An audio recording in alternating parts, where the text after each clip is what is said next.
But let's talk Mhm. about another artist and his intentions in business.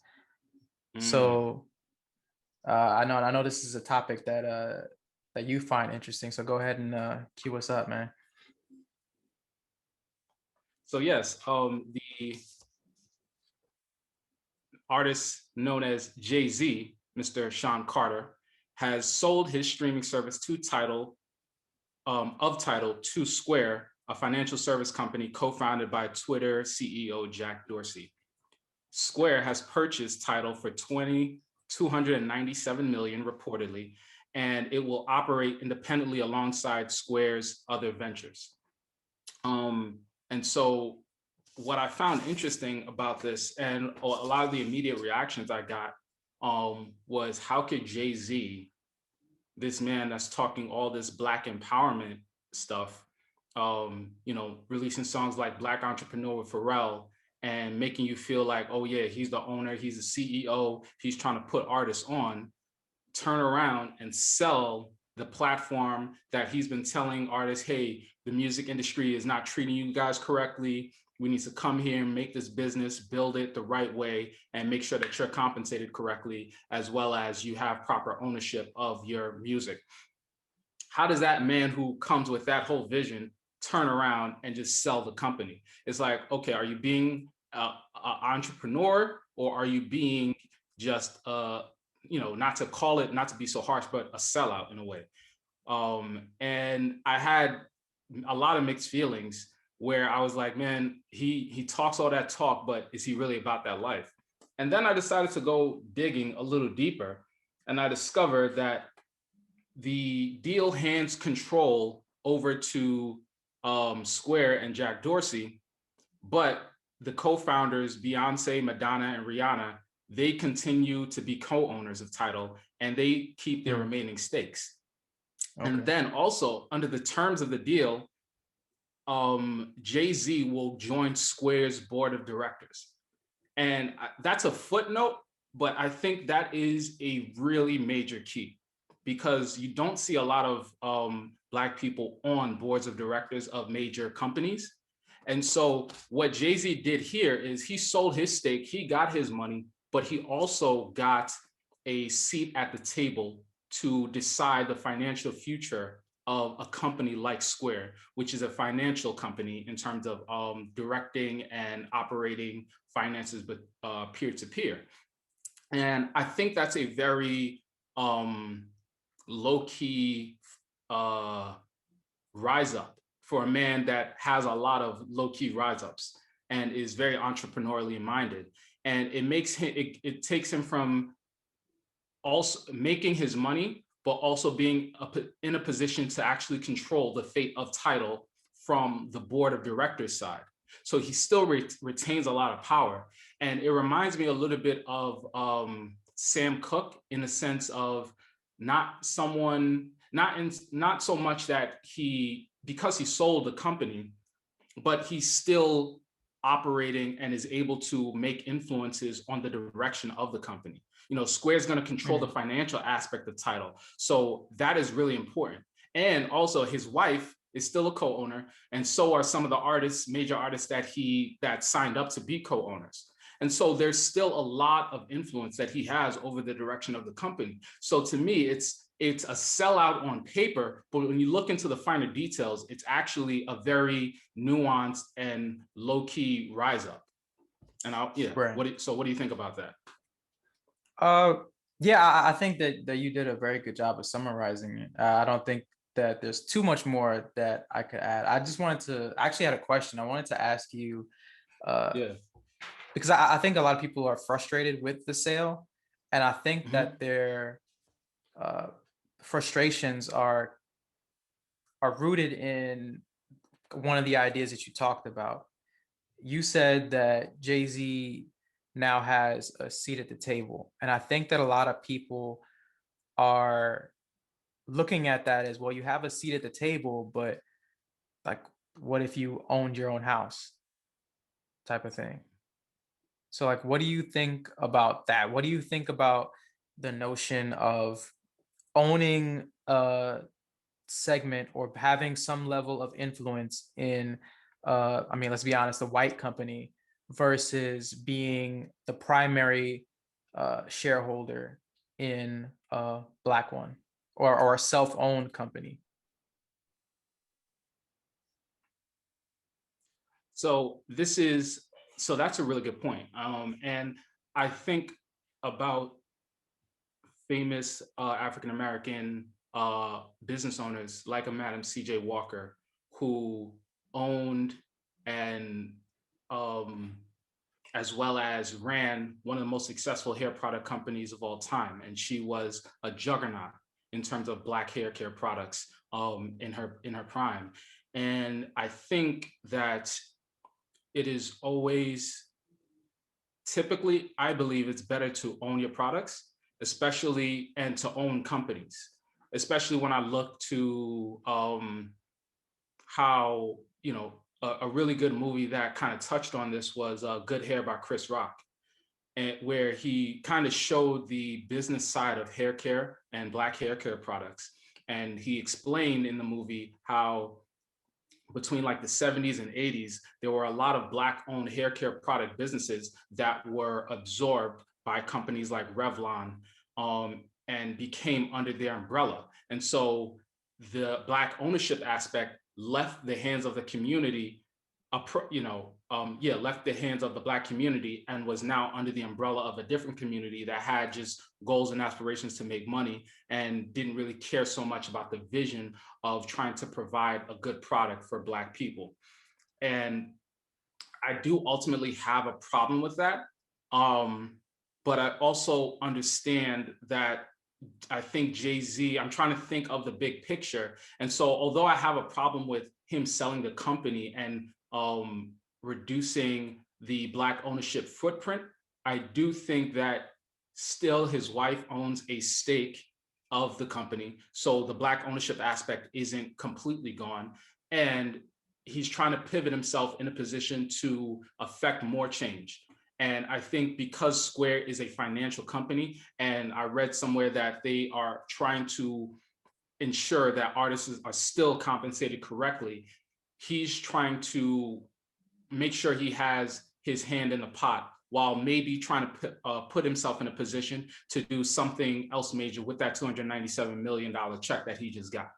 And so from that standpoint, I say to myself, Sean Carter, I don't necessarily like the fact that you sold Tidal, but I kind of see maybe some of the moves that you're trying to make. And I hope that you continue to push for the Black entrepreneurship mindset. And ultimately, he has sold the company to individuals that he believes are going to do what's in the best interest of a Tidal in terms of properly compensating the artist. And I believe in somebody like a Jack Dorsey. He is pretty, I think, idealistic, but he's also very, he makes decisions, and he has a path that is grounded in reality. So, yeah. I don't know. I have mixed feelings about it as well. I think that you articulated a lot of points that I ascribe to, and a lot of things that I feel. I don't know. I have some doubts, because I do think that ultimately we, or at least I do, I look at JayZ as a capitalist. Mm. And I think that whether there's anything wrong with that or not, I think that his he may have goals that align in terms of the advancements of Black people and of artists, but I think that in many ways it is about making money for him, which Right. there's nothing wrong with that. But I do think that there is some debate to be had amongst people of color and other people as well about which one of those sides is the biggest motivator. And I think that's something only JayZ knows, but it's an interesting question to ask, because at the same time, I think he also sold 50% of his champagne brand, and that along with the Square transaction jumped his net worth by 40%. So it's like that there is some financial motivation to doing this, but he has also come out and said that it's primarily for the benefit of artists as well, because Tidal is famous for primarily offering artists a larger uh, rate of pay per stream than many other streaming services. So I Right. think that, like you said, I hope that that's continuing to be the case. And I think that with his wife and artists that he's worked with being on the board, hopefully that still maintains, or hopefully Title still maintains that level of compensation for artists. But Right. in some ways, it kind of does. I want to get your opinion on this as well. It kind of feels a little bit like the NFL deal Mm, in a way, where I yeah. think that the NFL has had a very checkered past in terms of race relations, I guess you could say, with the Black community and their treatment of players and their, insistence on certain policies, especially when it comes to the national anthem. So I think that when people saw JayZ lining up to uh, partner with the NFL, that they thought that that was going to be like a groundbreaking move, and I don't think it really has been up to this point. Right. So I want to get your opinion on what do you think, or do you think there are any parallels between his move in joining the Square board of directors and selling Tidal and his move with the NFL? Um, so unfortunately, I'm not as well versed on the whole NFL deal that he made, but I'll say it from this perspective. We can have either a pessimistic view, a pragmatic view, or just a kind of um, a a realistic view of exactly what is going on. Ultimately, he is saying, okay, at the end of the day, the NFL makes a lot of money. The owners of the NFL make a crap ton of money, and the NFL players make a good amount of money as well. And he is trying to put himself in a position where he has influence on those decisions being made. Mhm. Now, at the end of the day, if you're going to make a deal, you have to provide value to the company in order to enrich them as well as to enrich yourself. From that standpoint, I definitely think JayZ is, trying to enrich himself. At the same time, I also think that he recognizes the influence that he has in the Black community. And I hope he doesn't take that for granted. That's just my hope, that he doesn't take that for granted and that he does things that are in the best interest of promoting Black culture in a positive way. And ultimately, he's trying to set the example of, hey, it's not, if we want to really see change, we have to put ourselves in positions of power to make change. That comes with having financial capital, that comes with having the resources to kind of wedge away into an institution that has really been kind of a isolated fraternity of millionaire, multimillionaires, and billionaires that are trying to grow their wealth and their generational wealth in whatever ways they see fit. Whereas the players are just kind of the cattle that is being herded along to continue to enrich them in mass.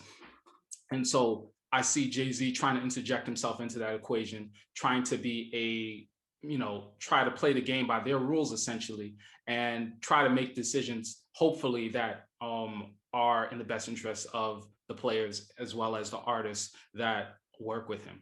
And so from that standpoint, I just feel hopeful. But I also take it all with a grain of salt. Everybody's just trying to make money as well. And I'm hoping that he's just not selling out, but he's just trying to put himself in position to just put people on essentially. You hear about how he kind of was pulling strings. He, along with guys like Stephen A. Smith, were, I guess, maybe behind the scenes trying to pull strings to get Kaepernick another chance to get into the NFL. Mhm. And Kaepernick, I don't know all the specifics of that story, but for whatever reason, he didn't 100% hold up his end of the bargain. He has his reasons for it. Everybody else has their reasons for why they didn't get to the workout and tryout that he set up. But at the end of the day, I think he's been trying to put people in positions to make change from within and to, I guess, be a part of the system as opposed to just trying to revolutionize everything. Right, right. I think that that's a good view on it. I think that that's the most you can hope for, you know? And I think that I think that how you see the situation probably boils down to how much of an optimist, like you said, or a pessimist that you that you are.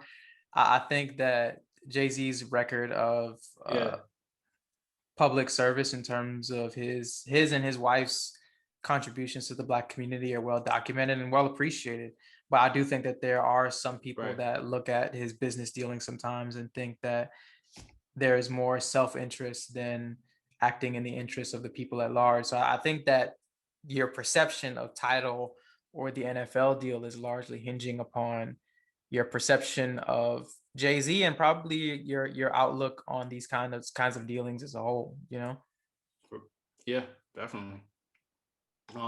And I think ultimately the goal is as the African American community wants to be in more positions of power within the United States system, you hope that Jay-Z and Beyonce are hiring, Black people. You hope that they're trying to empower Black people that are around them that are looking to also make more changes themselves. And between Jay-Z getting artists like a Kanye West, giving him a platform on his record label, and Kanye West now doing everything that he's doing, you hope to see more of that in terms of just the business aspect of putting people that look like you in positions of power. And at the end of the day, they have to take the keys and run with it and do what they please. But at least you put them in a position to get an opportunity. And that's one of the beautiful things that we hope people do is take advantages of opportunities that are given to them and running with it. That's the most you can always hope for. Some people Right, right, will, right. some people might squander it, some people might fail, but at least you try to put them in positions to succeed. Right. Yeah, last question and we'll probably close this one out. But I'm curious, Yeah. we didn't really I don't know if we touched on this, but I wanted to get your uh opinion on Jay-Z's now position on the board of directors of Square. And Mhm. we talked about how you view this in terms of optimism or pessimism, but like, what do you think that means? Because I have no idea. That's why I'm asking the Right. question. But what do you think that means going forward for Square as a company, but also for Jay-Z? So I have a quote here from the St. Louis Post-Dispatch, that Dorsey revealed that Square bought Tidal to find new, quote unquote, new ways for artists to support their work. They also go on to say that Square and Tidal will continue to empower artists and create a more sustainable, collaborative, and beneficial music industry. And so the idea now is that although Square purchased Tidal, these companies will still act independently, although decisions will come from the Square board, I assume, as because Mhm. Tidal is going to be, I believe, a subsidiary of the Square platform. I'm not sure where Twitter lands. I think Twitter is an independent company as well, and so it's a little bit different. But yeah, so Square and Twitter are two separate companies as well. Now, the thing about Tidal being under the Square umbrella is that Jay-Z still has a lot of influence on Tidal from the back end, not necessarily as majority stake owner, but being on the board of directors. And so between his board of directors vote coming from up top on Square and Beyonce's co-ownership of Tidal, the platform itself, there's still a massive amount of influence that power couple has over the direction of a Tidal. And so I think when you're on the board of directors, when they want to make decisions about the fate of a company, they all have to come to a vote and a consensus, whatever they kind of agree to it to be within their membership clause. And he still has a major say in what happens going forward ultimately. So again, it's not like, oh, I completely own it and I 100% have full authority on the direction of the company. He still has a piece. And again, he could use that money that he's made and generated and flip it to something else, which is what he's always done.